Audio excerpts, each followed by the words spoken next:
autonomia da vontade e os novos direitos em saúde, testamento vital, diretivas antecipadas de vontade e cuidados paliativos.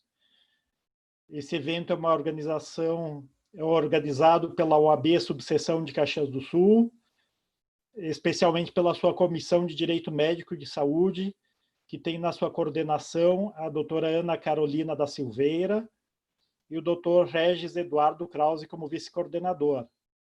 Também quero fazer um agradecimento especial à doutora Suzana Damiani, que se esforçou muito para a realização desse evento.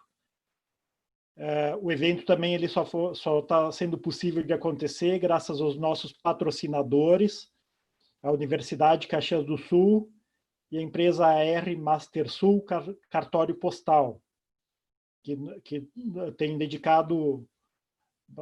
se comprometido com todos os nossos eventos. Quero, fazendo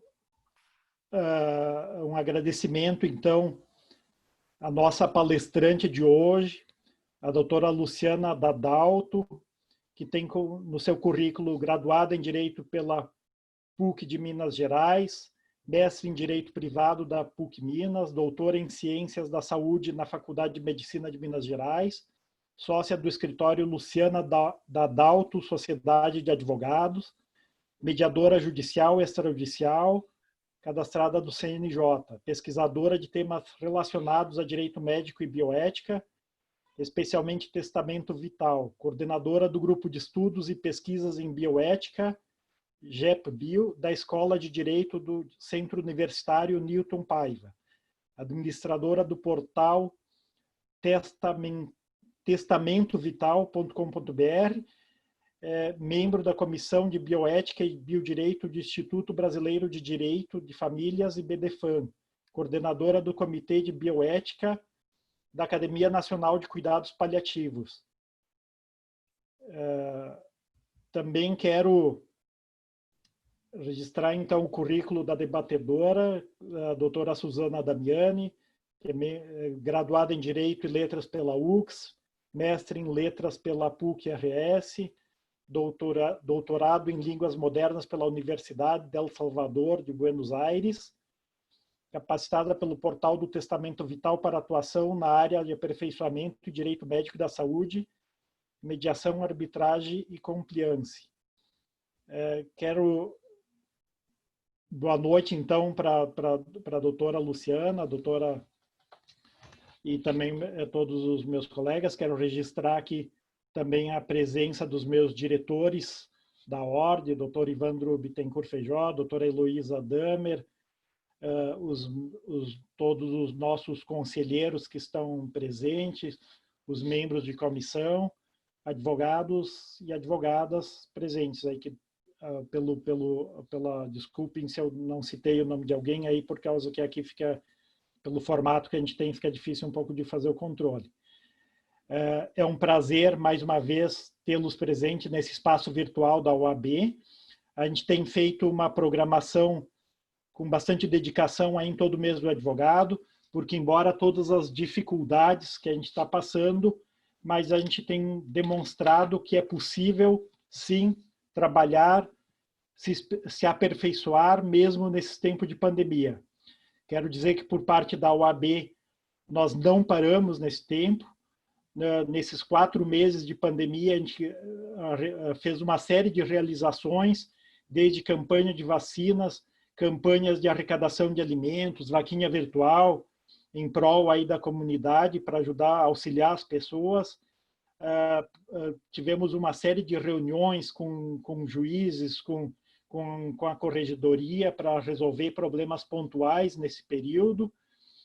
Conseguimos, no campo do aperfeiçoamento, mesmo antes da programação do mês do advogado, fizemos uma série de lives, numa média aí praticamente de 2 por semana, e nisso eu quero agradecer aí todos os membros de comissões que nos auxiliaram nisso, a Caixa de Assistência também na questão da campanha das vacinas, na campanha de troca de máscaras por alimentos.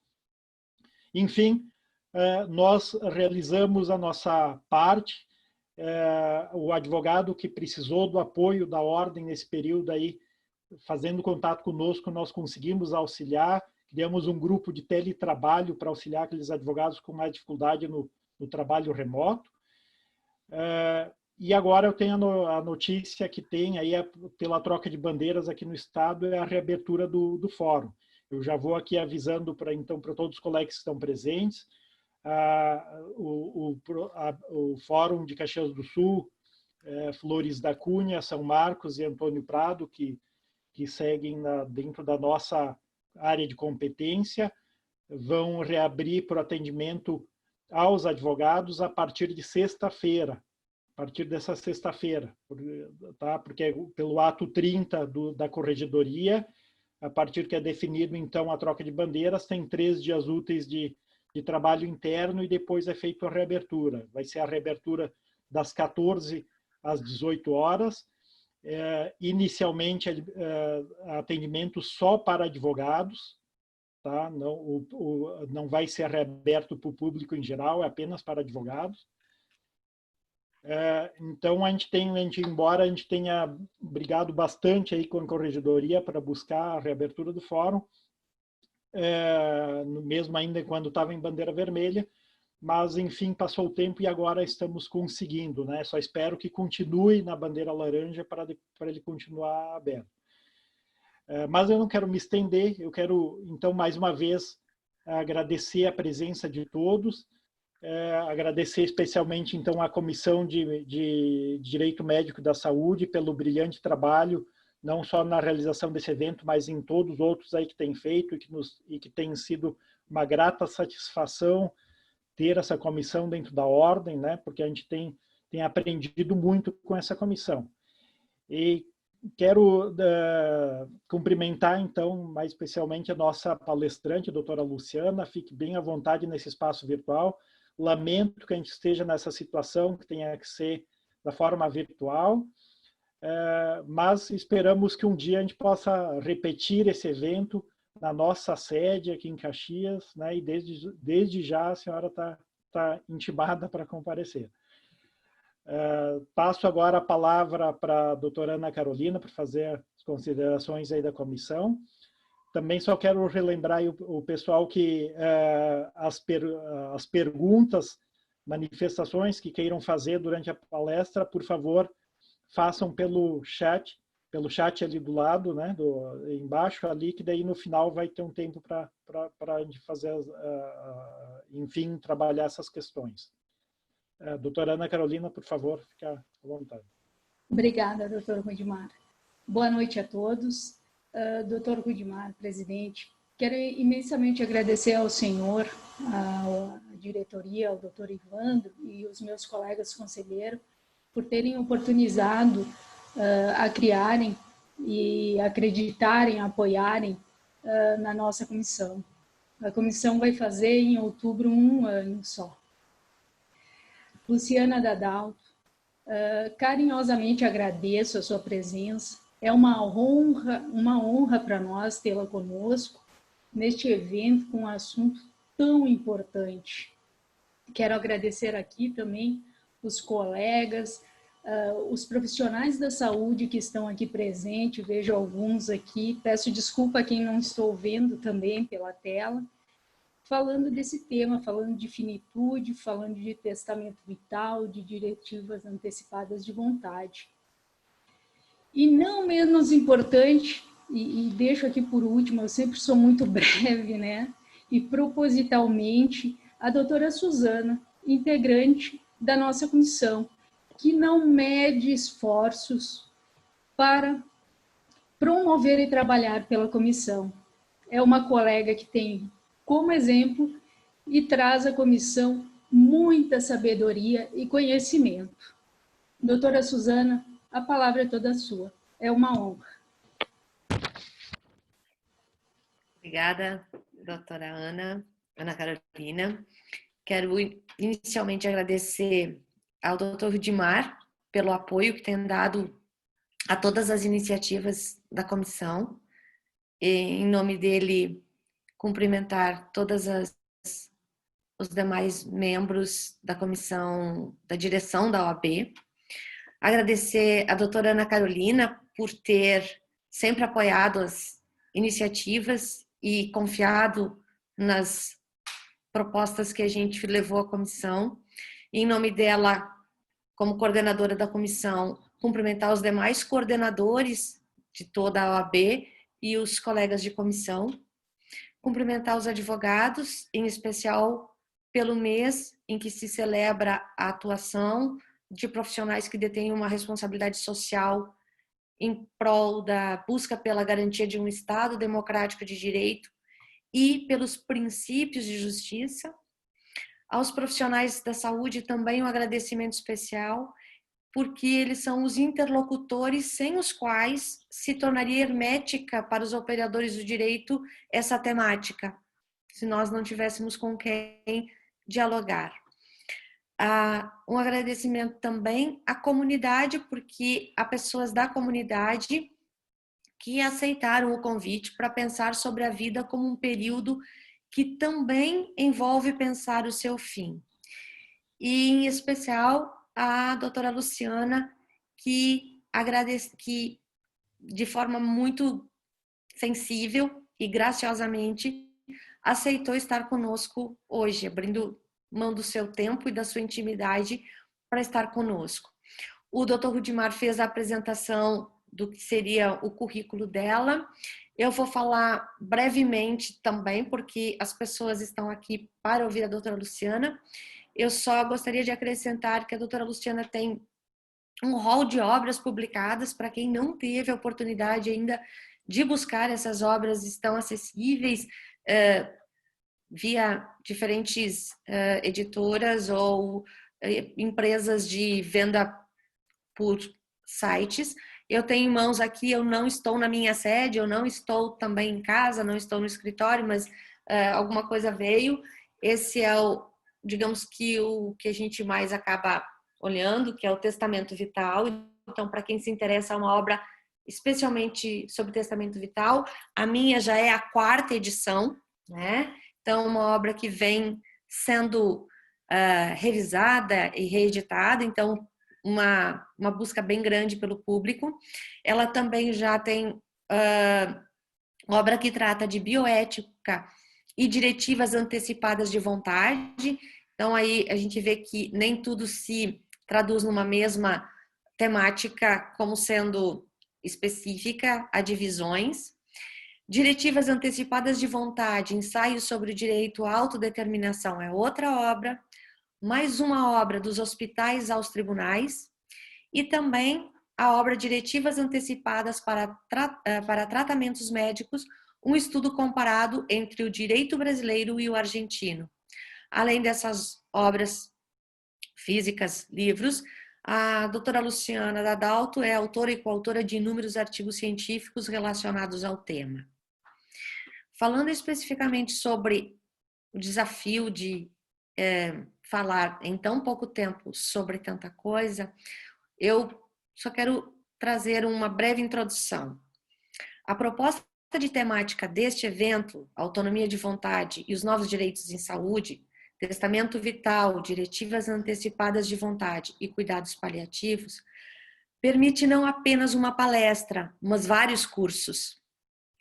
E aqui fica o convite para quem deseja aprofundar seus estudos, pois a professora doutora Luciana Dadalto ministra cursos online voltado para públicos bem específicos, advogados, médicos, profissionais da área da saúde.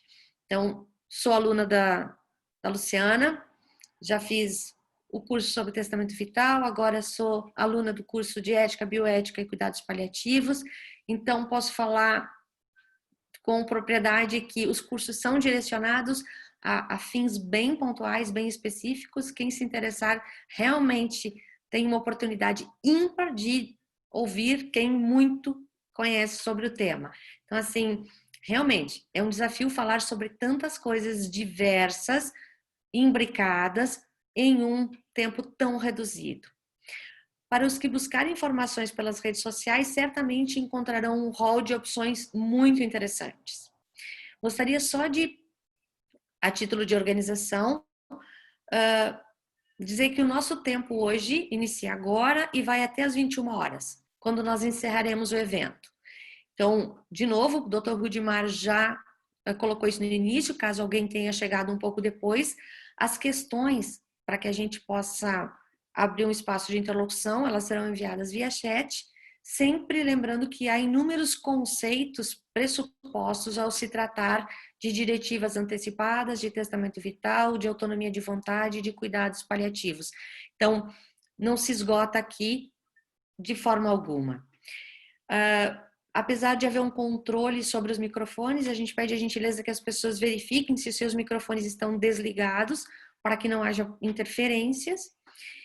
E para que a gente possa realmente se encaminhar, eu gostaria de fazer uma única frase, que tudo que poderia ser dito sobre as transformações que vêm ocorrendo em relação às possíveis escolhas que os indivíduos possam fazer quando se deparam com situações de fim de vida ou de ausência de perspectivas de cura em certas circunstâncias, seja pelas condições de saúde do paciente, seja pelas limitações que a ciência tem a oferecer em momentos pontuais, quanto ao poder do Estado enquanto regulador de direitos, mas também de responsável por assegurar princípios como autonomia de vontade, liberdade de escolha, estão de forma muito significativa organizando os pilares que orientam as ações dos profissionais envolvidos nas relações que tratam da vida, da saúde, das perspectivas de curas, dos direitos dos pacientes.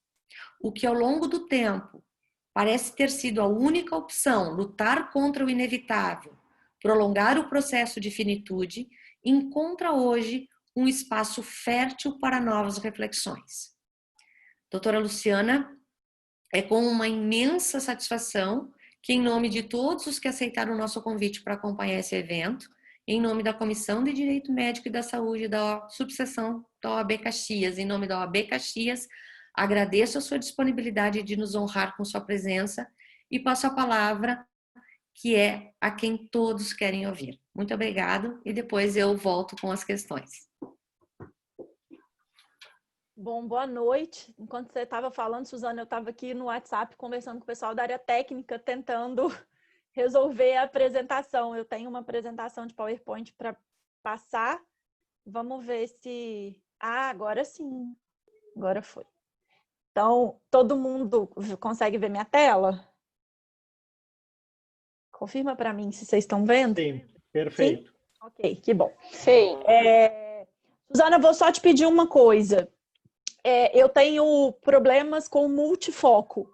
Então, na hora que o chat pisca aqui para mim, eu vou ignorar ele. Se tiver alguma coisa que eu precise saber, você me fala. Pode ser? Senão eu perco a linha do que eu estou falando aqui. Bom, queria agradecer... Os assessores, pode ficar tranquila. Tá bom. Queria agradecer muito a Suzana por esse convite. Né?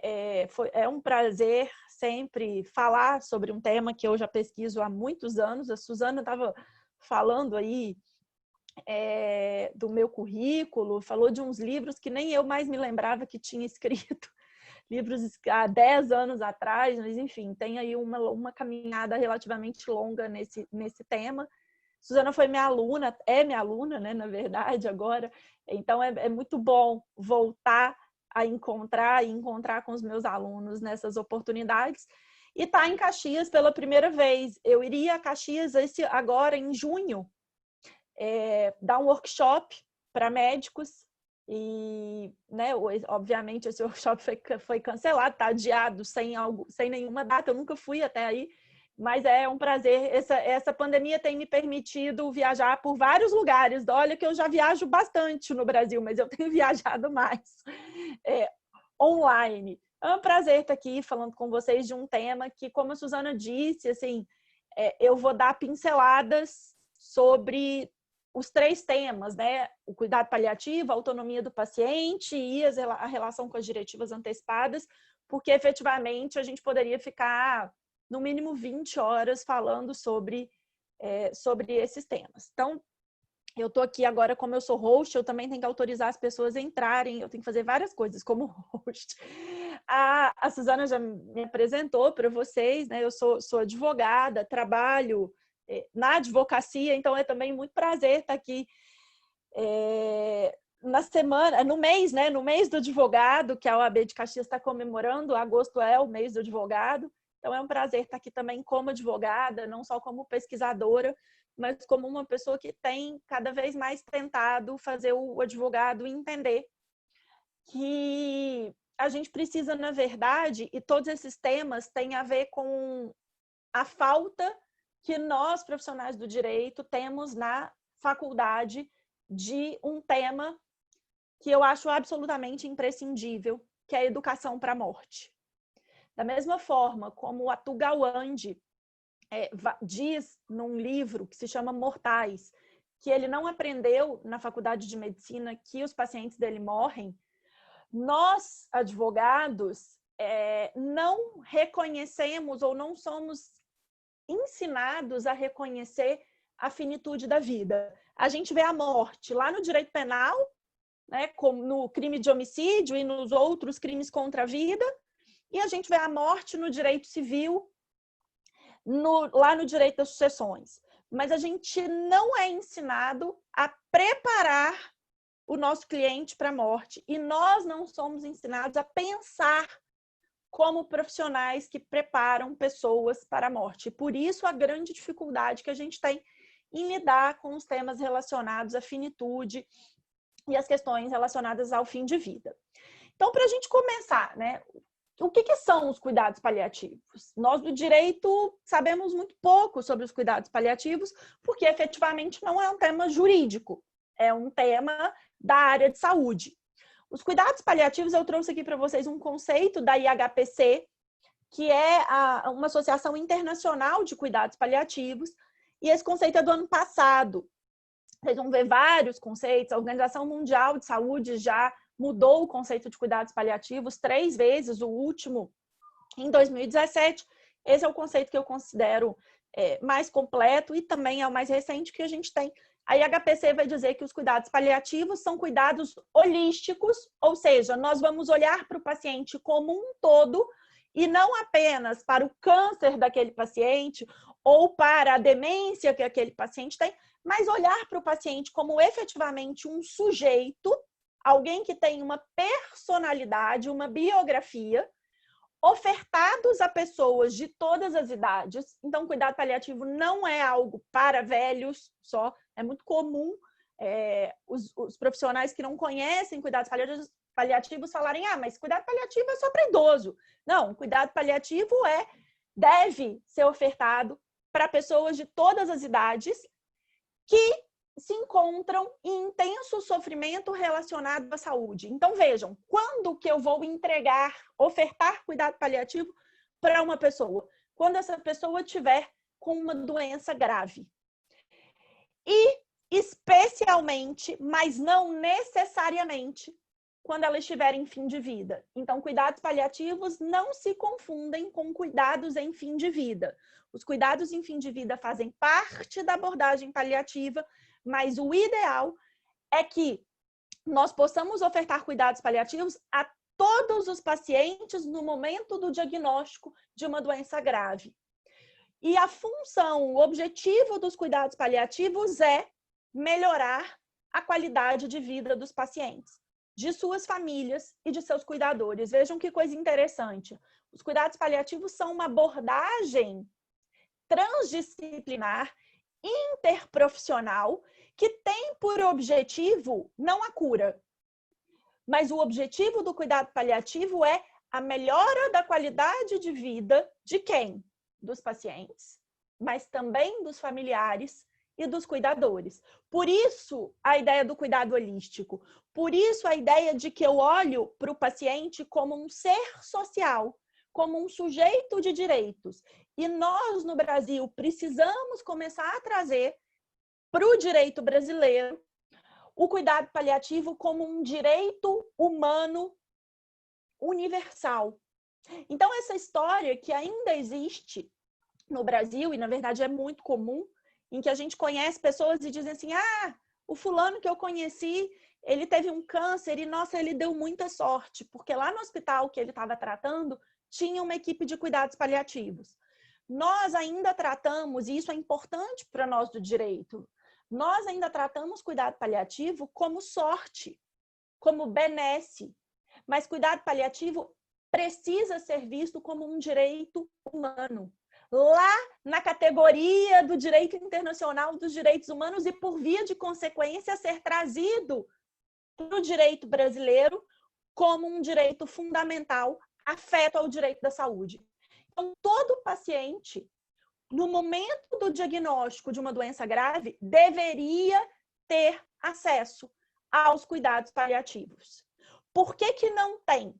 Porque os cuidados paliativos são uma abordagem relativamente nova, surgiram na segunda metade do século XXI. Se a gente pensar que a medicina tem mais de 2.000 anos, os cuidados paliativos realmente são bastante novos, e porque os cuidados paliativos tocam num tema que ninguém gosta de falar, que é a morte. Ah, Luciana, mas você disse que o cuidado paliativo não é apenas para quem está em fim de vida. Sim, mas eu também disse que é para uma pessoa que tem uma doença grave e que, portanto, tem maiores chances de morrer por conta dessa doença, não porque a gente quer que ela morra. Então, nós, ao ofertar cuidado paliativo, necessariamente vai fazer parte dessa oferta discussões ou planejamento do cuidado desse paciente, que vai implicar necessariamente em algum tipo de conversa sobre e se a sua doença não for tratável? E se ela não for curável? Como é que você quer ser cuidado? Então, para que a gente discuta no direito ao cuidado paliativo, para que a gente ajuize ações lá na judicialização da saúde, pedindo para que a operadora custeie uma equipe de cuidados paliativos, ou para que o Sistema Único de Saúde custeie, nós precisamos entender o que eles são e qual é a finalidade dos cuidados paliativos. Nós não podemos confundir, e essa é uma coisa extremamente importante para o jurista, nós não podemos confundir cuidado paliativo com abandono terapêutico. O leigo usa muito essa frase, né, de dizer assim, não tem mais nada para fazer, então manda ele para o cuidado paliativo. Essa é uma distorção que nós fazemos dos cuidados paliativos. Cuidado paliativo significa ainda tem muita coisa para fazer por esse paciente. Pode ser que isso, o leque de opções paliativas que a gente tenha, não curem o paciente. Mas nós precisamos entender que o objetivo do profissional de saúde com aquele paciente não é a cura, é o cuidado. E mesmo quando não é possível curar, ainda é possível cuidar. Então, e é essa dicotomia, ou essa ideia do abandono terapêutico nos cuidados paliativos ficou muito evidente agora com a pandemia da Covid-19. Foi muito comum, ou está sendo muito comum, que paliativistas recebam pacientes com Covid-19 já numa fase grave da doença, dizendo assim, olha, não tem mais nada o que fazer com esse paciente, então eu estou mandando ele para o cuidado paliativo. Não é assim que as coisas funcionam. O momento da gente começar a abordagem paliativa é, segundo toda a literatura mundial, no momento do diagnóstico. Infelizmente, no Brasil, essas pessoas que dão sorte de terem uma abordagem paliativista, ou elas dão sorte porque elas têm dinheiro e aí elas conseguem pagar a prestação desse serviço particular, ou elas dão sorte, entre aspas, porque existe naquele lugar uma equipe de cuidados paliativos que normalmente é chamada nas últimas 72 ou 48 horas de vida. E, portanto, há muito pouco para se fazer, inclusive em termos de cuidados. O que a gente precisa pensar em termos jurídicos para o cuidado paliativo é furar essa bolha desse preconceito de que cuidado paliativo é só para quem está morrendo e eu só vou indicar quando o paciente está morrendo, e entender, sob a perspectiva do direito, que os cuidados paliativos garantem dignidade no cuidado de saúde para o paciente com doença grave. Então, nesse contexto, olhando esse conceito do cuidado paliativo, a gente precisa entender que nós estamos diante de uma aparente dicotomia, porque nós somos dicotômicos. O direito é dicotômico, a medicina é dicotômica, nós estamos falando de transdisciplinariedade de matérias que são, por essência, dicotômicas. Então, nós temos a vida e a morte como dois polos. E aí parece que se não tem mais o que fazer para dar a vida para aquele sujeito, significa que ele vai morrer. E que então não vale a pena gastar tempo, não vale a pena investir nesse cuidado, porque esse cuidado não vai virar cura. Só que a gente precisa entender que entre a vida e a morte, o cuidado precisa acontecer durante todo esse passar de tempo. Então, o cuidado não pode ser negligenciado simplesmente porque o paciente tem uma doença incurável. E, infelizmente, essa é uma realidade nos hospitais brasileiros. Uma realidade em que, se o paciente tem uma doença que não pode ser mais curada, esse paciente é abandonado nas macas, ele é enviado para casa, mas não enviado para casa para morrer dentro de uma visão de boa morte dentro de casa. Ele é enviado para casa dentro da perspectiva: aqui nessa instituição nós não temos mais nada para fazer para você, vai para casa e se vire. E muitas vezes esses pacientes morrem com dor, porque eles não recebem morfina. A gente tem no Brasil uma opiofobia, que é essa fobia aos opioides. Isso tem muito a ver com o desconhecimento, inclusive, de nós profissionais do direito, porque é por meio dos opioides que nós possibilitamos que as pessoas cheguem até o fim da vida com menos dor, ou com pouco ou nenhuma dor, pelo menos no aspecto físico. E aí a gente usa argumentos de: mas a morfina vicia, mas o opioide vicia.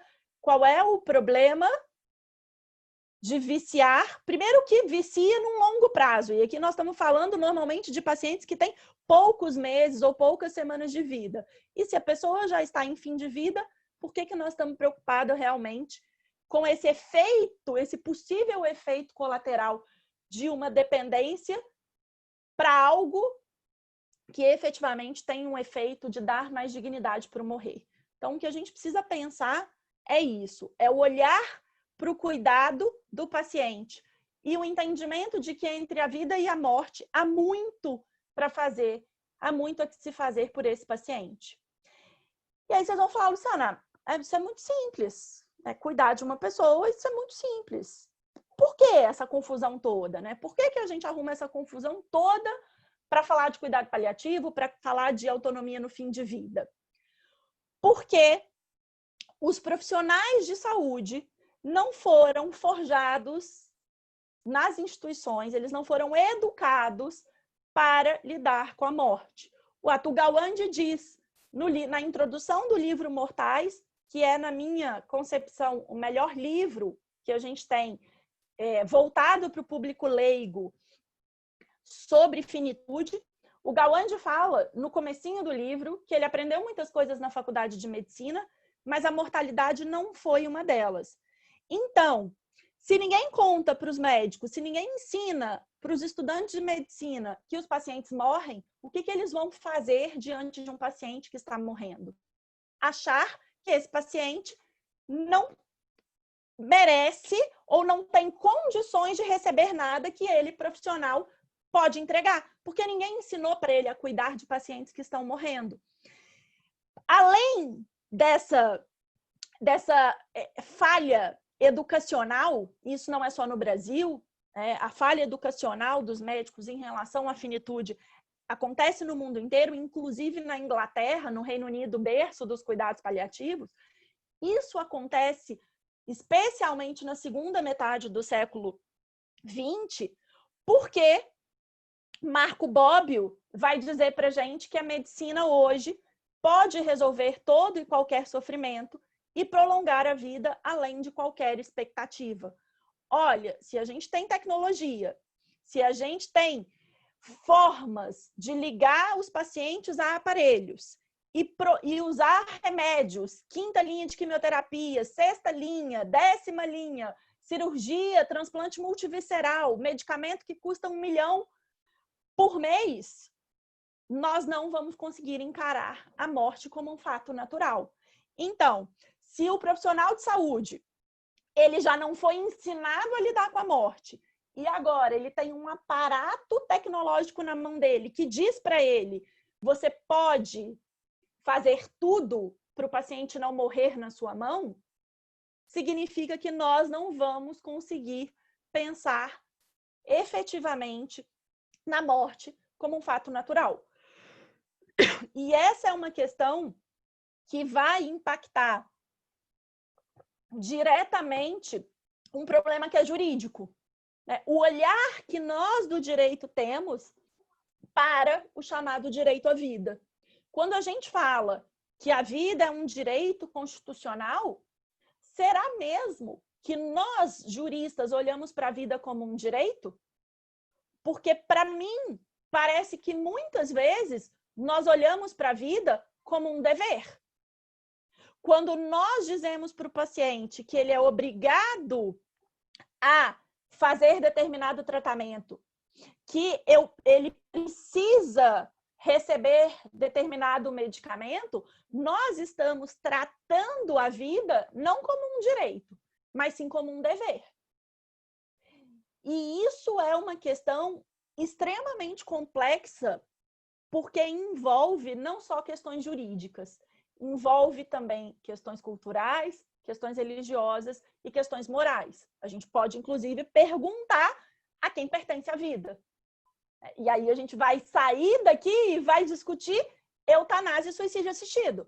Porque se eu concluir que a vida é só um direito, eu vou poder dizer, então, se eu não quero mais ficar vivo, independente de ter ou não ter uma doença, eu quero acesso a alguma forma para que eu abrevie a minha vida. Essa dicotomia jurídica, né, da vida como um direito, da vida como um dever, ela vai desaguar em N questões relacionadas à autonomia no fim de vida. Agora, a gente precisa lembrar uma coisa. Mesmo que a nossa resposta eventualmente seja que a vida é um direito, nós já sabemos que nenhum direito, pelo menos não no ordenamento jurídico brasileiro, é absoluto. Então, mesmo que a gente conclua que a vida é um direito, eu posso dizer, mas em razão do interesse público ou do interesse coletivo, nós teremos determinadas limitações ao exercício desse direito à vida. O problema no Brasil é que nós não temos regras claras sobre quais são as exceções. Nós não sabemos o que é regra e o que é exceção. E aí parece que viver é um dever. E muitas vezes a gente vai vivenciar essa situação, especialmente com pacientes que já têm doenças graves e incuráveis. Quantas e quantas vezes nós, advogados, recebemos nos nossos escritórios clientes dizendo, olha, o meu pai tem 95 anos de idade, ele tem Alzheimer e eu quero internar ele na UTI para que os médicos, né, façam o possível para que ele não morra. Olha, esse paciente tem uma doença neurodegenerativa progressiva. Ele vai morrer. Na verdade, vamos lá, todos nós vamos morrer. Eu não preciso de ter um diagnóstico para morrer. As pessoas morrem de acidente, morrem atropeladas, morrem de mortes súbitas. Mas vamos voltar para esse moço, para esse senhor. Olha, ele tem uma doença neurodegenerativa, ele já tem 95 anos, ou seja, ele já passou da sobrevida, né, da expectativa de vida brasileira, e aí nós, advogados, ajuizamos ações e pedimos que a operadora arque com a internação desse paciente em UTI, mesmo contra todos os protocolos internacionais que vão dizer que pacientes com demências avançadas não têm indicação de UTI.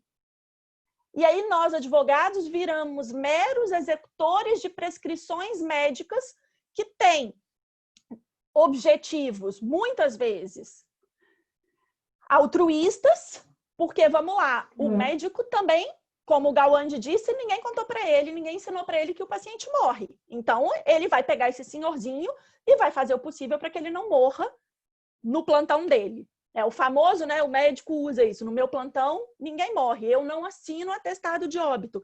Então, nós temos que tomar muito cuidado com isso. Por isso, eu digo que a educação para a morte deveria fazer parte dos nossos currículos na área do direito também. A gente precisava de ter mais consciência de que a morte faz parte da vida. E que muitas vezes a judicialização dessas questões tem muito mais um caráter de dar à família esperança do que efetivamente de dar ao paciente o direito à vida. Porque o direito à vida, dependendo de como a gente olhar para a vida desse sujeito, para ele pode já ter acabado há muito tempo. Então, o que a gente precisa entender é que nessa dicotomia do curar e do cuidar, também tem uma dicotomia de qual é a vida que a gente encara como um direito. Porque se eu entendo que o direito que eu, Luciana, tenho, a minha vida, é uma vida biográfica e não apenas biológica, ou seja, para mim, pode não fazer sentido continuar viva com 95 anos e Alzheimer. E aí, por quê que pode não fazer sentido? Porque eu não consigo mais viver segundo a minha própria biografia. Eu já não consigo mais fazer coisas que para mim eram caras. A perspectiva da vida biográfica está dentro da perspectiva do cuidar como um efetivo dever do profissional e do curar como algo que pode ou não acontecer dependendo da doença que aquele paciente tem. Então, foi muito interessante que um mês atrás, mais ou menos, eu estava dando uma palestra parecida com essa em Salvador, num evento da OAB da Bahia, e aí uma pessoa no chat depois falou assim, mas eu entendo que enquanto há vida há esperança. E aí eu falei, mas eu também entendo. Eu também acho que enquanto há vida há esperança. Só que essa vida que eu entendo, é a vida biográfica. Enquanto a pessoa consegue exercer sua personalidade, exercer sua biografia, ainda há esperança, na minha concepção. Só que nós olhamos para o direito à vida como um direito à vida meramente biológica. E aí, o que acontece? Quando esse paciente tem uma doença e ele diz para a gente, eu não quero esse tratamento que você está me oferecendo, a gente fica doido. O profissional de saúde fica doido e nós, do direito, também ficamos doidos. E aí a gente começa a ajuizar a ação pedindo para o Poder Judiciário obrigar o sujeito a se tratar. A gente faz isso com o paciente testemunha de Jeová. Quando ele diz, eu não quero hemotransfusão. A gente ajuiza a ação para o Poder Judiciário obrigar o sujeito a receber sangue. Ora, que vida é essa? Que nós, advogados, colocamos nas nossas petições e dizemos, doutor juiz, com base no direito à vida, na inviolabilidade constitucional do direito à vida, quero que você obrigue esse sujeito a receber sangue. Quem somos nós para patrulhar a vida do outro? Quem somos nós para dizer para o outro qual é a melhor forma dele viver? Então, nós precisamos entender, de uma vez por todas, que o Código Civil de 2002, e vamos lá, nós não podemos mais falar o novo Código Civil. O Código Civil vai fazer 20 anos. Ele já deixou a adolescência. O Código Civil de 2002 diz que ninguém pode ser constrangido a submeter-se, com risco de vida, a tratamento médico ou intervenção cirúrgica. Vejam, o que a redação desse artigo ela é muito ruim. E eu trago para vocês uma interpretação do professor de aulas Costa Ribeiro, membro do Ministério Público do Distrito Federal e que agora é desembargador do TJDF.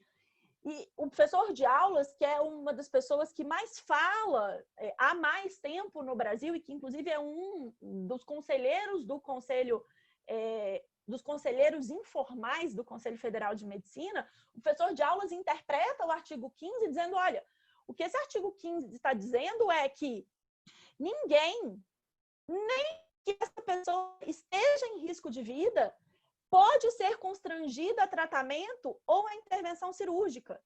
Por quê? Porque nós precisamos respeitar a autonomia, que é um direito presente nessa era dos direitos que nós vivemos, que não concebeu um direito fundamental à imortalidade.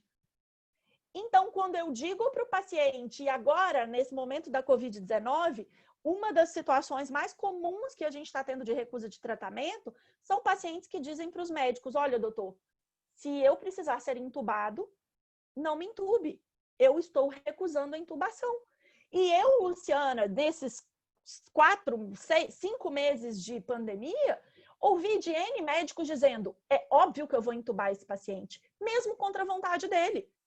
Porque se eu não entubar, ele vai morrer. Olha, gente, nós estamos lidando em 2020 com o paciente ainda como se fosse um objeto. Um objeto do desejo alheio. Porque nós achamos que sabemos o que é melhor para o outro. Mas se essa pessoa é maior, é capaz, é lúcida, entende o que está acontecendo e entende o que ela está recusando, quem somos nós para dizer para ela que ela é obrigada a receber esse tratamento? E aqui, diante da nossa, e aí trazendo a culpa para nós juristas, diante da nossa incompetência de colocar o artigo 15, ou de tornar o artigo 15 efetivo, nós fazemos uma confusão danada com os documentos de manifestação de vontade do paciente. Porque é muito comum que as pessoas digam assim, o paciente fez uma diretiva, então o paciente testemunha de Jeová fez uma diretiva antecipada de vontade e recusou sangue. Vamos lá, a próxima lâmina eu vou explicar conceitos de diretivas para vocês. Mas a recusa desse moço, desse paciente testemunho de Jeová, está aqui no artigo 15 do Código Civil de 2002. Eu não preciso chamar de A, B ou C para dizer que ele tem esse direito. Desde 2002 a gente reconhece esse direito, mas nós, juristas, fomos ou ainda estamos sendo incompetentes durante esses quase 20 anos para efetivar o direito à autonomia previsto no artigo 15 do Código Civil. E parece que agora, com o surgimento ou com a importação dos documentos americanos de manifestação de vontade, a gente está querendo resolver essa incompetência que nós tivemos no artigo 15. Por quê? Porque quando a gente olha para as diretivas antecipadas de vontade, nós, no Brasil, achamos que diretiva antecipada de vontade é um documento que o sujeito vai escrever o que ele quiser escrever e que aí alguém vai estar ou não vai estar obrigado a seguir essa manifestação de vontade. Mas, em verdade, as diretivas antecipadas de vontade não são um documento. Elas são um gênero de documentos. Então, pensem, eu costumo, para nós do direito, eu costumo sempre dar o exemplo dos contratos quando a gente estuda na faculdade. A gente estuda lá, contratos em espécie. Tem trocentos tipos de contratos em espécie. Eu posso dizer que contrato é sinônimo de contrato de locação? Não, porque o contrato de locação é uma espécie do gênero contratos. E as diretivas são exatamente isso. As diretivas são o gênero contratos. Documentos que falam sobre alguma coisa. Sobre o que as diretivas falam? Diretivas antecipadas de vontade são manifestações prévias, o que a gente chama tecnicamente de manifestações de autonomia prospectiva, porque eu hoje manifesto a minha vontade para algo que ainda não aconteceu, para algo que vai acontecer no futuro, daqui para diante. E esse algo é cuidados de saúde. Então, eu, Luciana, ao fazer uma diretiva antecipada, o que eu quero dizer com isso? eu costumo sempre brincar quando alguém diz para mim assim, Luciano, o fulano fez uma diretiva. Eu paro e pergunto, qual? Porque o fulano fazer uma diretiva, a informação que eu recebo, Luciana, o fulano fez um documento dizendo como é que ele quer ser cuidado no futuro se acontecer alguma coisa com ele. Agora, que coisa é essa? Vai depender do tipo, da espécie de diretiva antecipada de vontade. Se essa coisa for uma doença incurável, uma situação de terminalidade, a espécie de diretivas antecipadas de vontade se chama testamento vital. Testamento vital é um documento de manifestação prévia de vontade sobre cuidados, tratamentos e procedimentos que o paciente quer, então, positivo, manifestação positiva de vontade, e o que ele não quer receber, caso esteja com uma doença grave, incurável. O testamento vital é, por excelência, a espécie de diretiva que tem uma relação direta com os cuidados paliativos, que tem uma relação direta com a questão da finitude. Mas não acaba aqui. Hoje, em 2020, nós já temos na literatura americana, norte-americana, 6 espécies de diretivas antecipadas de vontade. E isso, aí vocês estão falando, Luciana, mas nós estamos no Brasil, por que você está falando de literatura norte-americana? Porque é lá que esses documentos surgiram. Não fomos nós que inventamos as diretivas, não fomos nós que inventamos o testamento vital. Inclusive, o testamento vital surgiu antes das diretivas. O testamento vital surge no final da década de 1960, com o objetivo de proteger direitos de pessoas que tinham doenças graves e incuráveis. E ao longo do tempo, os americanos foram trazendo, ou foram descobrindo, criando novas espécies de diretivas antecipadas de vontade. Nós temos hoje também a procuração para cuidados de saúde, e aqui nós do direito entendemos mais ou menos o nome. Procuração é um instrumento do contrato de mandato em que a gente dá poderes para um terceiro decidir algo por nós. Quando esse poder que eu dou para um terceiro é decisão de saúde, nós estamos diante da procuração para cuidados de saúde, que pode ou não ter relação direta com a finitude, com a terminalidade da vida. No Brasil, nós não temos legislação sobre nada disso. Então, é bom que se diga, né? Eu estou aqui trazendo conceitos para vocês que são conceitos internacionais, mas nós não temos legislação no Brasil ainda. O que nós temos é um projeto de lei que está tramitando desde 2018. Agora, na semana passada, eu tive uma reunião com alguns assessores lá do Senado. Existe uma tendência que se retome essa discussão, esse projeto de lei, mas assim, não tem nenhuma previsão de que ele vai ser aprovado hoje ou amanhã. O que o projeto de lei 149 de 2018 vai dizer para a gente, ou ele vai trabalhar apenas essas 2 espécies de diretivas antecipadas de vontade. Ele vai trabalhar o testamento vital e a procuração para cuidados de saúde, que são as espécies legisladas pelos Estados Unidos. A lei federal, a lei norte-americana de 1990, ela vai trazer diretivas antecipadas como gênero, do qual são espécies, o testamento vital e a procuração para cuidados de saúde. O Conselho Federal de Medicina, aqui tem uma informação muito importante, regulamentou o testamento vital em 2012, por meio da resolução 1995. Só que o CFM, quando publicou a resolução, ele falou assim, nós não vamos chamar esse documento de testamento vital, porque fica parecendo alguma coisa do povo do direito. E nós não temos nada a ver com aquela galera do direito, nós não estamos fazendo lei, não estamos... Vamos arrumar um outro nome? E ao invés deles arrumarem um nome X, né, outra tradução do termo em inglês, eles resolveram chamar de diretivas antecipadas de vontade. Por isso, vocês vão dar um Google aí e vão ver uma infinidade de autores brasileiros dizendo que diretivas antecipadas e testamento vital são sinônimos.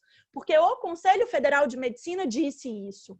E nós, como nós não temos lei, e nós do direito, a primeira norma que veio do CFM, a gente acha que a gente precisa seguir e perpetuar o erro do Conselho Federal de Medicina. E, na minha opinião, perpetuar esse problema terminológico significa, na verdade, restringir a autonomia de vontade, as manifestações de vontade do paciente. Vamos seguir. Nós temos, então, ainda as ordens de não reanimação como uma espécie de diretiva antecipada, quando o paciente vai dizer, olha, se eu tiver uma parada cardiorrespiratória em determinada situação, eu não quero que o profissional tente me reanimar. De novo, nós não temos norma jurídica no Brasil para nenhuma das espécies de diretivas antecipadas de vontade. Nós temos apenas uma resolução do Conselho Federal de Medicina que fala sobre testamento vital, mas chama testamento vital de diretivas antecipadas.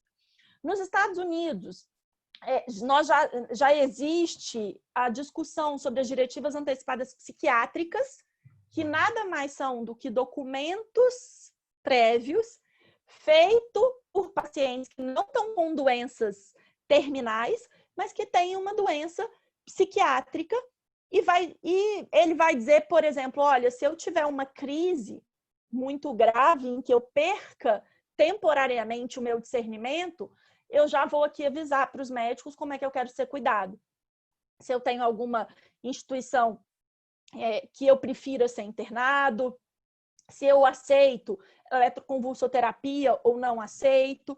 Já vou dizer para os médicos quais remédios eu tomo e que eu já sei que dão mais ou menos efeitos. E os textos norte-americanos, né, a literatura norte-americana, ela mostra para a gente que a adesão dos pacientes psiquiátricos ao tratamento aumenta muito quando eles têm a oportunidade de fazer diretivas antecipadas psiquiátricas. Mas é um tema absolutamente desconhecido no Brasil. Ninguém fala sobre diretivas antecipadas psiquiátricas aqui, porque, de novo, quando o CFM regulamenta o testamento vital e chama de diretivas antecipadas de vontade, a gente acha que esse termo está relacionado apenas à terminalidade da vida. Em 2017, portanto, muito recente, um geriatra americano que se chama Barak Gaster publicou um artigo numa grande revista internacional dizendo assim, olha, a demência é a epidemia do século XXI. E não dá para tratar a demência dentro do testamento vital porque ela tem peculiaridades muito próprias que não poderiam ser confundidas com doenças como câncer, por exemplo. Então, o Barak Gaster sugere que a gente pare de falar de demência dentro do testamento vital e ele dá o nome de diretivas para a demência, que também é um termo e é um tema pouquíssimo conhecido aqui no Brasil. E, por último, a gente tem um entendimento de que, se as diretivas antecipadas de vontade são documentos escritos previamente por uma pessoa, em que ela vai dizer como é que ela quer ser cuidada quando um evento futuro acontecer, o plano de parto, que é aquele documento que a parturiente faz, dizendo como é que ela quer ser cuidada no momento do parto, é também uma espécie de diretiva antecipada de vontade. Mas volto a dizer, e aqui vocês me perdoem se eu estou sendo redundante, por que nós não conseguimos olhar para as diretivas antecipadas de vontade no Brasil com esse grande espectro? Porque o Conselho Federal de Medicina chamou o testamento vital de diretivas antecipadas. E aí a gente acaba assumindo que diretivas é um termo que a gente só usa para pacientes que estão morrendo, né, para doenças incuráveis. Então, é preciso entender que a restrição das diretivas para a terminalidade, como o Conselho Federal de Medicina fez e que nós, do direito, estamos comprando, seja como advogados, seja como juízes e etc., é, na verdade, uma verdadeira restrição do exercício de autonomia do paciente. E que nós já sabemos, tem muita coisa que nós não sabemos sobre diretivas. A questão, por exemplo, do plano de parto é uma questão que merece muito estudo. Por exemplo, numa discussão, e se a parturiente quiser algo que coloque em risco a vida do feto? Eu vou realmente seguir a vontade dela ou não? Essa é uma discussão que a gente ainda não tem no Brasil, nem na literatura, A literatura é a forma como a área médica chama a nossa doutrina. Então, só para deixar claro aqui. Então, nem na literatura, nem na jurisprudência, a gente tem alguns... a gente ainda não sabe como proceder em relação a isso. E vira e mexe, a gente tem decisões um pouco estranhas relacionadas a plano de parto. Então, tem muita coisa que a gente não sabe sobre as outras espécies de diretivas. Mas sobre o testamento vital, que é um único tipo de diretivas, já tem muita coisa que a gente sabe. Por quê? Porque a resolução do CFM foi contestada judicialmente. A gente teve uma ação civil pública ajuizada contra a resolução 1995 de 2012, e nessa ação civil pública, um juiz federal, o juiz da causa, disse que o paciente, ainda que em fim de vida, ele tem o direito de ter a sua vontade respeitada. Então, a gente já sabe, no que diz respeito especificamente ao testamento vital, que descumprir a vontade de um paciente em fim de vida é uma conduta antiética para o médico, porque descumpre uma resolução, ela é inconstitucional porque vai contra o princípio da dignidade da pessoa humana, e ela é ilegal porque ela vai contra os direitos de personalidade e, portanto, pode gerar responsabilização ética lá no Conselho de Medicina e também civil no Brasil. E nós estamos começando a ter uma doutrina penalista entendendo que o descumprimento do testamento vital também poderia gerar, ou também poderia ser capitulado como um crime. E aí a doutrina, ela vai dizer, alguns vão dizer que é o crime de lesão corporal, outros vão dizer que é o crime de constrangimento ilegal. Isso tudo para dizer para vocês que nós vivemos num país que não está acostumado, e aqui não é só numa questão de fim de vida, mas nós vivemos num país que não está acostumado a preservar a autonomia do sujeito. E quando a gente junta o pouco costume de preservação de autonomia com o pouco costume de falar e lidar com a morte como um fato natural, nós temos uma combinação explosiva. E essa combinação explosiva, ela explode literalmente no colo do paciente, que acaba morrendo de forma indigna, que acaba morrendo contra toda a biografia que ele teve, porque as pessoas se acostumaram a achar que o correto a fazer no cuidado com o paciente em fim de vida é fazer tudo, é usar toda a tecnologia existente para evitar que aquele paciente morra, como se o melhor interesse do paciente fosse sempre não morrer. E eu termino com uma paciente americana, a Brittany Maynard. Essa jovem, ela foi diagnosticada com glioblastoma multiforme grau 4, é o câncer cerebral mais agressivo que tem. Tem uma série na Netflix que estreou agora, recentemente, que se chama Lenox Hill, e se passa dentro de um hospital. Lenox Hill é o nome de um hospital em Nova York. E um dos personagens principais é um cirurgião oncológico que pesquisa glioblastoma multiforme. E ele tem uma fala que me chamou muita atenção. Ele disse assim, olha, nos últimos 50 anos, nós só conseguimos dar 5 meses de vida, nós só conseguimos aumentar em 5 meses a vida de pacientes com glioblastoma multiforme grau 4. Então, é, digamos, o pior tumor para se ter no mundo, porque efetivamente a medicina não há 6ª, 7ª, 8ª linha de quimioterápico que resolva. E a Brittany Maynard, com 29 anos, recém-casada, teve esse diagnóstico e ela chegou à conclusão que ela não queria chegar até o final da doença dela, e por isso ela foi uma das principais precursoras da discussão sobre a legalização do suicídio assistido na Califórnia, e acabou mudando para o estado do Oregon, que é o estado americano que há mais tempo regulamentou o suicídio assistido. Em uma das entrevistas que a Brittany deu, tem muita coisa dela na internet, no YouTube, muito texto escrito por ela, em uma das entrevistas perguntaram para ela por que ela queria morrer. E ela responde isso para a repórter. Ela falou, eu não quero morrer. Você não está entendendo. Eu adoraria ficar viva. Eu acabei de casar, eu queria ter filhos.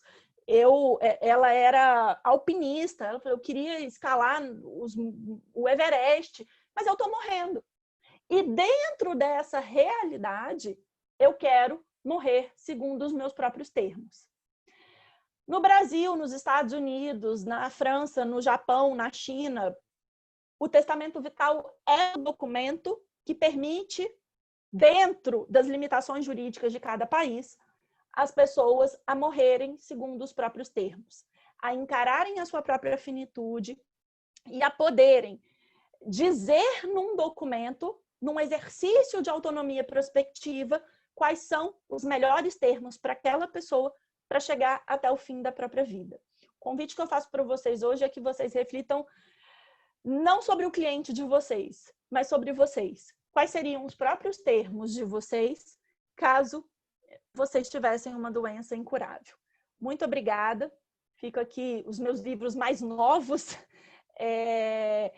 A Suzana falou do Testamento Vital, que ela tem a 4ª edição. A 5ª foi lançada esse ano, já com muitas alterações, inclusive falando sobre plano de parto, sobre as diretivas psiquiátricas e etc. E ficam aqui os meus contatos, meu e-mail, o site Testamento Vital e minhas redes sociais, o Instagram, Luciana Dadalto, que é o meu Instagram, que sou eu que estou lá todo dia, e o Testamento Vital, que é onde eu trago algumas notícias relacionadas às discussões sobre autonomia no fim de vida. Suzana, espero ter cumprido o tempo, acho que a gente consegue aí ter uns 20 minutinhos de discussão, e espero ter conseguido dar um overview, assim, né, um geral de todos os temas que a gente tinha pensado. Muito obrigada. Com certeza, Luciana, foi viável a gente ter uma noção bastante ampla do que é a temática, do que a gente... Aqui tem meu assessor trazendo as questões. Deixa eu cortar lá. Tá? Ele já me traz aqui... Fecha a porta, por favor. Que são... uma observação que é a da Eliana, anotei aqui, da Eliana, que ela diz que em Caxias os cartórios, eles não fazem testamento vital, só diretivas e ainda pedem modelo. Então nós temos, essa questão não foi abordada agora, mas isso a gente vê na obra, quem lê a obra sabe, a questão de a necessidade de um profissional do direito acompanhar o testamento vital, a possibilidade de se fazer direto em um cartório, a possibilidade ou a necessidade de se fazer um registro, e aí acho que a Luciana já pode falar um pouquinho do RENTEV também, ou da importância de se pensar um cadastro nacional sobre o testamento vital, que é algo pouco também difundido. Então, foi, por enquanto, a questão que chegou até aqui. Vamos lá. Eliana, agora, recentemente, eu fiz inclusive uma live com o pessoal do Colégio Notarial do Brasil, falando sobre essas questões. Então, por que o Colégio Notarial, e essa é uma normativa interna para todos os cartórios no Brasil, é seguir a nomenclatura do Conselho Federal de Medicina. Então, eles realmente não usam a nomenclatura testamento vital. De novo, né? Vamos lá. Como o Conselho Federal de Medicina foi o primeiro a normatizar, tudo que vem depois está vindo com essa impropriedade terminológica. Então, é por isso os cartórios em Caxias, em Belo Horizonte, em São Paulo, em nenhum lugar do Brasil fazem um registro com o nome testamento vital. O nome que eles se utilizam é diretivas. E agora você me deu uma informação nova, que é pedir modelo, né? Porque isso, na verdade, e isso é muito curioso, assim, a minha tese de doutorado em 2013, na Faculdade de Medicina da UFMG, foi exatamente propor um modelo para o Brasil, mas uma perspectiva absolutamente acadêmica e com a qual eu sequer concordo mais, Eu olho o modelo que eu propus em 2013 e falo, esse modelo é completamente impraticável, enfim.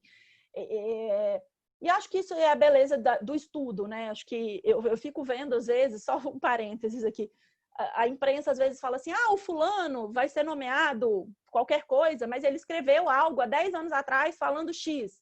Aí o fulano fala hoje, eu não concordo mais, e as pessoas descem a lenha nele. Mas isso é próprio da academia, né? Isso é próprio das pesquisas. A gente vai mudando de opinião, enfim.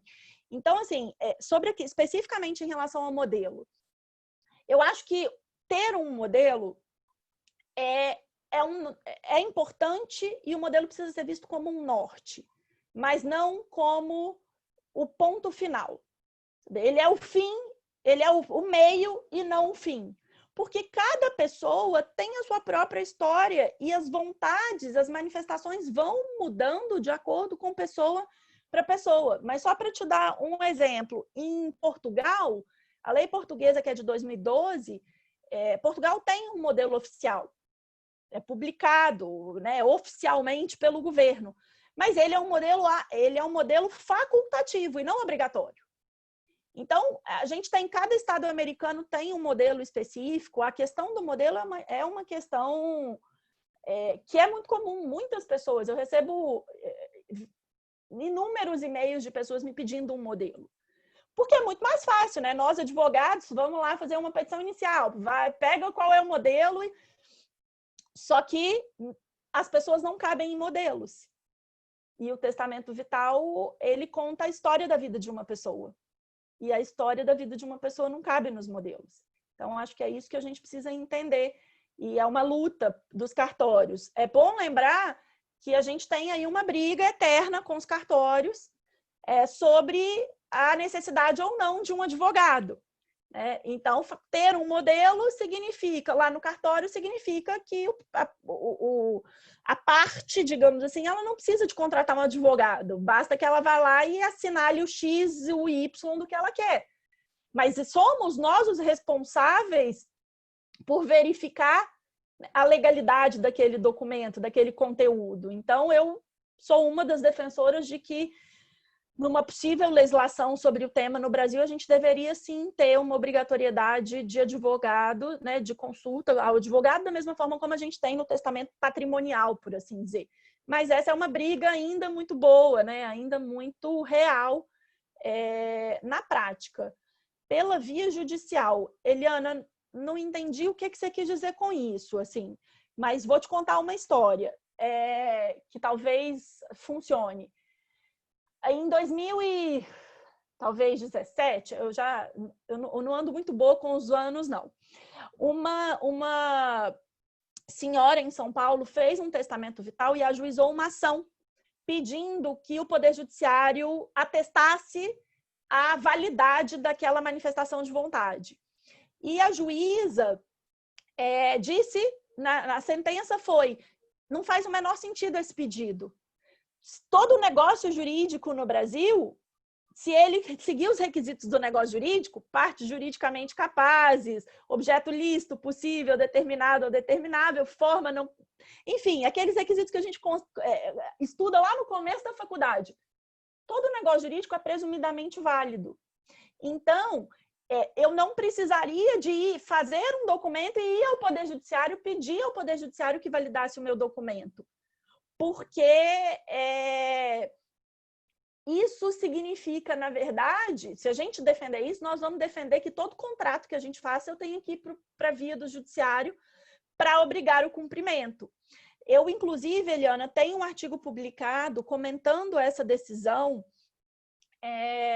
na RBD Civil, é uma revista online, é um artigo que está disponível gratuitamente.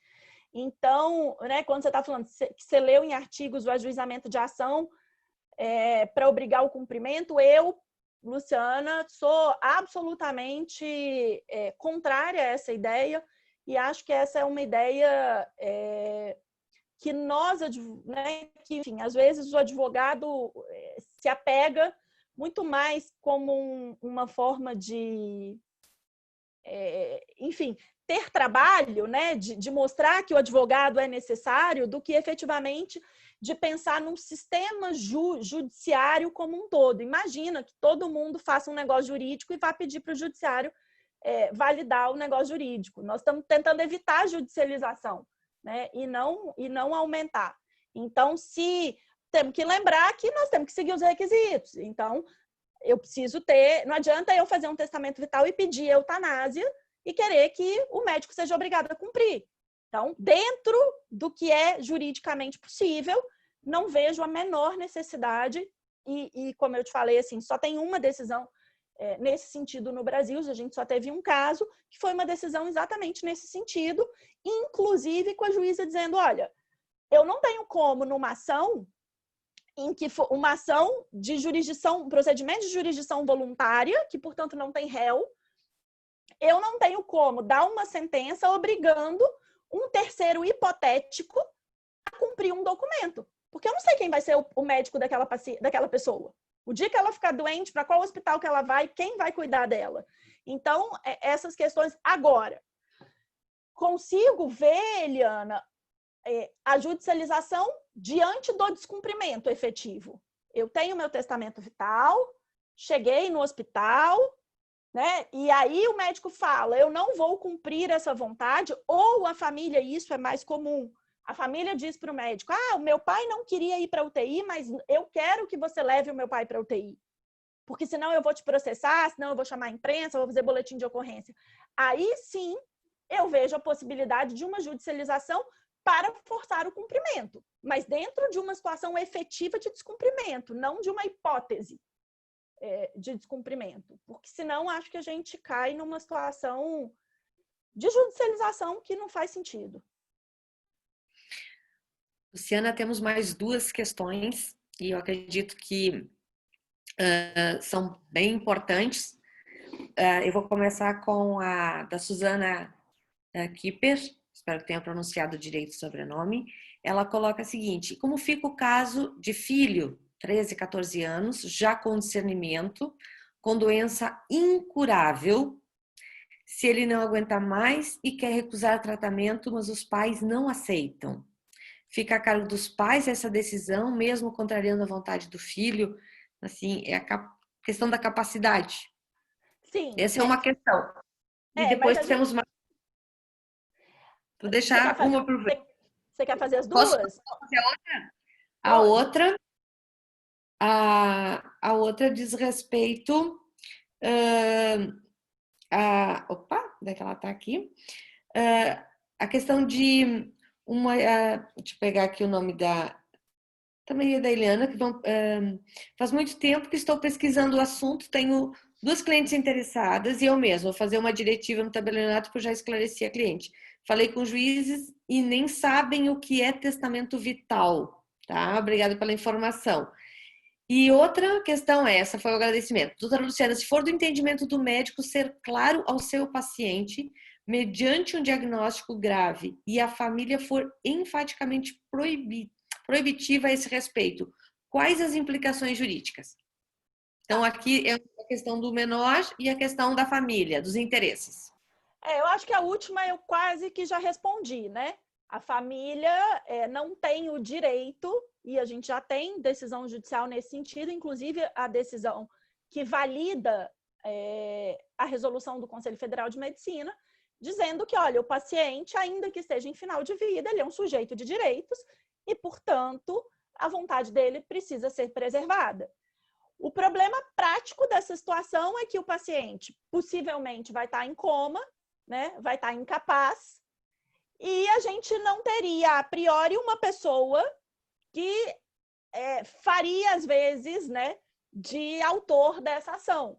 Mas eu, particularmente, entendo, e já tenho dito isso, que o Ministério Público teria esse interesse. Então, que seria uma situação de o médico do médico chamar o Ministério Público, fazer uma denúncia e o Ministério Público ajuizar uma ação contra a família desse paciente. Eu acho que a gente precisa começar...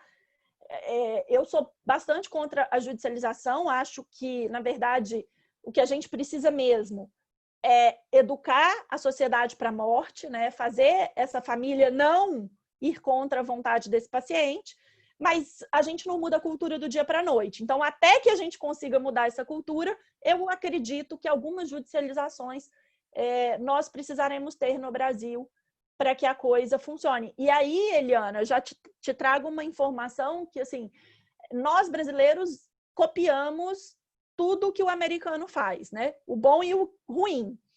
E nos Estados Unidos, a gente já começa a ter, aí de uma outra ponta, famílias que ajuizam ações de indenização por danos morais contra médicos pelo descumprimento do testamento vital do paciente.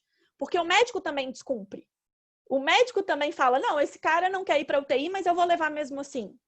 Então, a responsabilização civil por descumprimento de testamento vital, seja contra o médico, seja contra a família, já é uma realidade no Poder Judiciário americano e em alguns países europeus. E acredito eu que isso vai chegar mais cedo ou mais tarde aqui no Brasil também.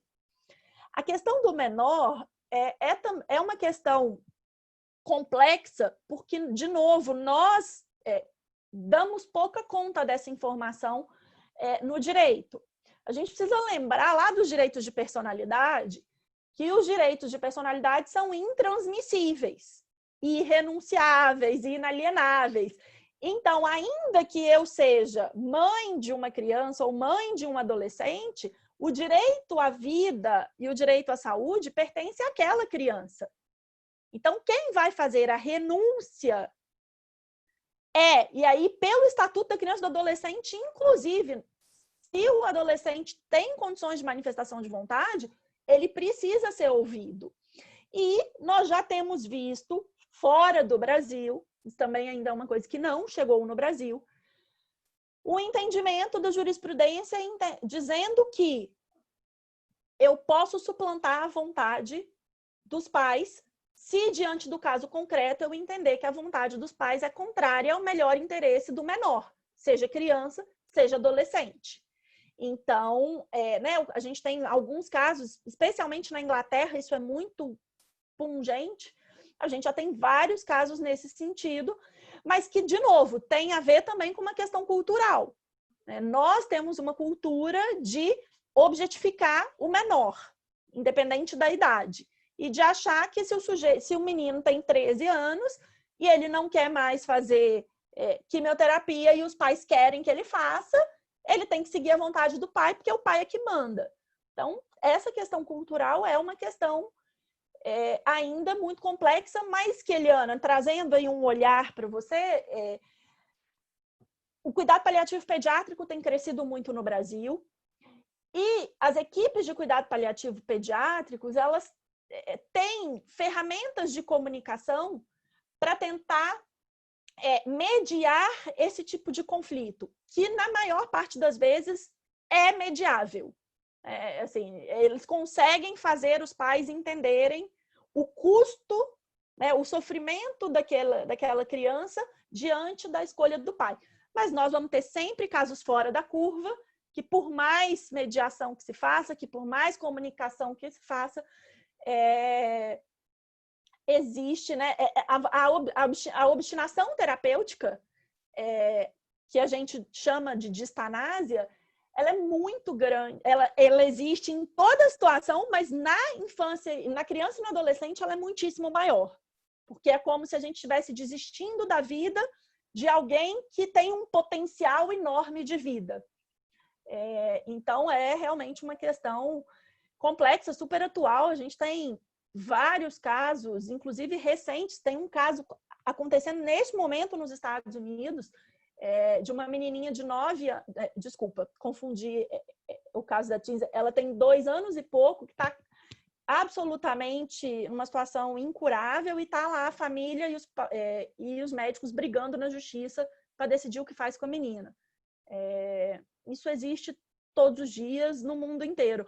Curiosamente, a gente tem poucos casos desse no Brasil, porque os profissionais de saúde brasileiros ainda têm uma cultura de, diante da pressão, fazer obstinação terapêutica. Dá menos trabalho levar o paciente para a UTI, entubar o paciente que não precisa ser entubado, passar a sonda no paciente que não precisa de sonda, do que brigar com a família, judicializar e etc. Essa ainda não é uma cultura nossa. É uma cultura nos Estados Unidos, é uma cultura no Reino Unido especialmente, em que os profissionais de saúde realmente se veem como guardiões do melhor interesse do paciente, doa quem doer. Luciana, nós temos mais algumas observações, mas eu sou também responsável por ser guardiã do tempo, né? Então, temos 5 minutos e esses 5 minutos eu vou simplesmente colocar aqui essas questões. Uma diz respeito a um estudo monográfico da Natália, e ela diz que diante das pesquisas, ela escolheu tratar disso, ela encontrou muita dificuldade, né, de ouvir a voz das pessoas que procuram esse auxílio. Então, não encontra muito isso. E também a questão, muitas vezes, em relação a essa dificuldade, vem do convívio familiar, do medo da perda. Então, é uma questão que está aqui.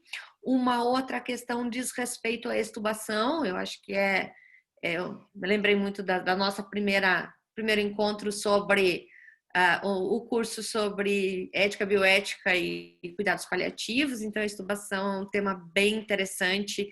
E em que momento ela vai ser feita? Temos tarefa para fazer, então é um assunto. Essa questão que foi pouco falada também do suicídio assistido, que no nosso país não existe, mas aos poucos a gente ouve falar muito sobre o turismo da morte, que existe hoje no mundo, pessoas se programando para fazer a sua última viagem, e essa viagem é destinada à sua despedida. Então, como foi colocado no início, são assuntos que são novos de alguma forma, numa perspectiva de o quanto o Estado pode e o quanto o Estado ainda tem a autonomia de decidir sobre o direito das pessoas, ou quantas pessoas vêm ganhando esse espaço.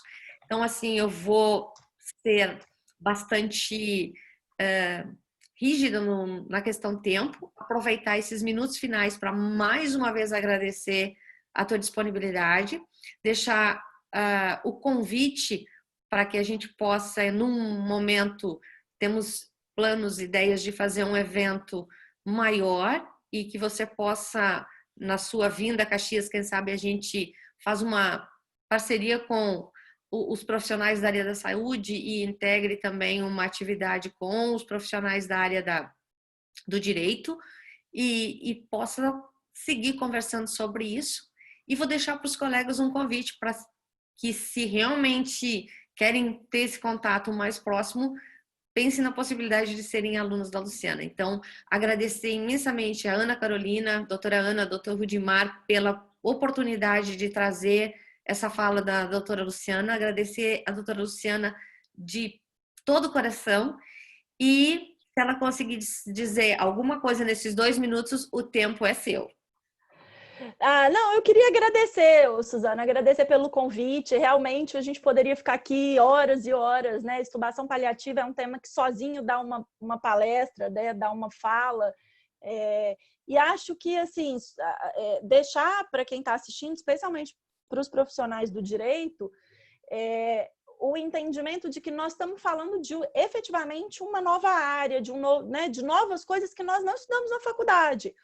E que para quem realmente gosta dessas questões relacionadas ao fim de vida, a transdisciplinariedade é absolutamente imprescindível para que a gente consiga exercer o nosso trabalho de advogado realmente em benefício do nosso cliente, mas também da sociedade. Então, né, é preciso estudar, porque, especialmente estudar medicina, né? Estudar cuidado paliativo, estudar suporte artificial de vida, enfim, todas essas questões. E fica aí, para quem ainda tiver dúvida, quiser tirar alguma dúvida, pode me mandar um direct no Instagram que eu respondo sem problemas. Eu adoraria passar aqui, conversar sobre turismo para a morte. Eu acompanhei um suicídio assistido na Suíça em novembro do ano passado, que foi uma experiência bastante diferente, digamos assim. Então, assim, eu adoro esses temas, né? Mas a gente combina numa próxima. Agradecer também a todas as pessoas que aceitaram o nosso convite de estar aqui hoje à noite e cumprimentar mais uma vez os profissionais do direito, pelo meio do advogado, os profissionais da área da saúde, pelo diálogo conosco, e passo a palavra ao Dr. Rudimar para que ele possa fazer o encerramento.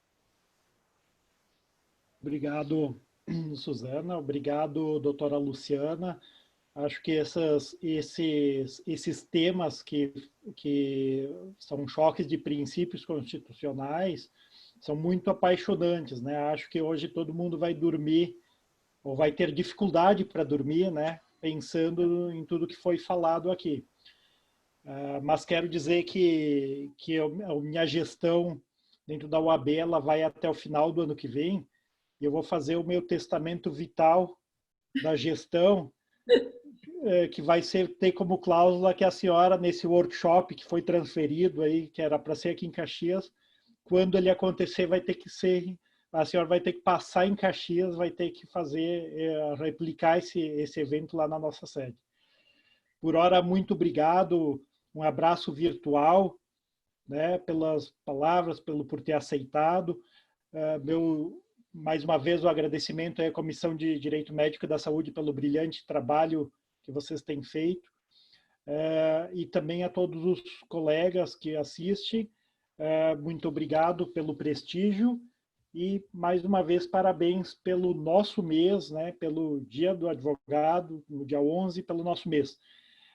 Quero convidar todos para amanhã, que a gente tem mais um evento nesse mesmo bate-canal, bate-horário, a imagem profissional e a advocacia, com Diego Frigo. Mesma forma, descrição pelo Simpla, tá? E a gente vai fazer, tem mais uma série de eventos aí nos meses, em todo o restante do mês do advogado. Então, boa noite a todos e durmam pensando, quem sabe, nas cláusulas do testamento vital. Boa noite, obrigado. Boa noite.